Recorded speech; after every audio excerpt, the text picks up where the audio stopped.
keep your head down and just work hard because your work is going to speak for itself. If nobody's told you this before, I'm here to break it to you. Work does not speak. Work and the work you do, the effort you put in, the sacrifices you make to show up the way you do and deliver the results that you must will never stand up in a room to tell people how it came to be. And so the art of learning how to talk about what you do, the impact that that work has, the way in which you do it, it's something that pharmacists are absolutely terrible at. I had a preceptor tell me once, pharmacists are really, really good at being very quiet about how good they are. And it's a really profound statement because I think it's true. And it starts at this level when you are applying for a residency and you are applying for a fellowship and you cannot figure out a way to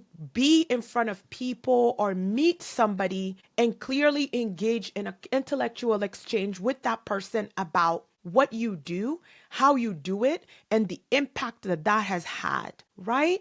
And I think it's very, very important that we get clear on the fact that it's a societal standard and it all stems from a lie that we really bought into and believed, especially I feel like millennials. I feel like Gen Zs may be a little bit better at this than we are, right? Because even when you look at the way Gen Zs surface online and what they talk about and how they practice and all the ways in which pharmacists make a difference, right?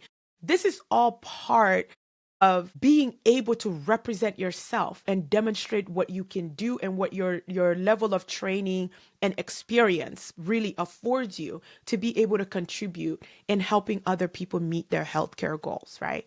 And so this is really how this emphasis on humility tends to surface for us and impact the way we show up in competitive spaces like residency or fellowship or job applications. Reality is, with everything that I've understood as a person who's had to fight through their own issues with being humble through everything, is that humility really is just masking a fear, right?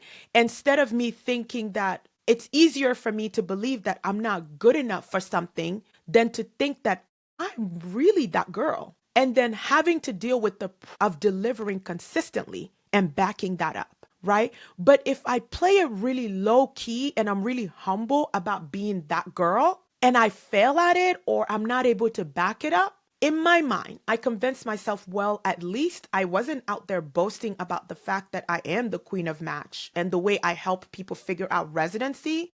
No one else can do it at my level. So it's a fear thing, right? And it's taken me years to be able to talk about myself that way and engage with people in that manner because, I want to be modest. Society expects me to just let them give me my flowers, but I should never, heaven forbid, should I go into the garden myself and pick the flowers I want and come into my house and put them in the vase of my choosing myself. Right. And so it really is just a thing that helps us mask a fear that we have about taking ownership of our own greatness and taking ownership of the fact that, yes, I've invested a lot of time and energy to get to this level. I should be very comfortable with sitting in that power. But more importantly, I shouldn't feel anything about talking to people about factual things that I'm not talking about delusions and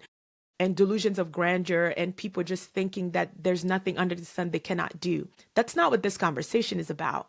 This conversation is about the things that you have in fact accomplished and done and your comfort, okay? And taking your power back and talking about those things in an objective manner. That's what this combo is about. And so I want to challenge you to reframe your understanding of humility a little bit.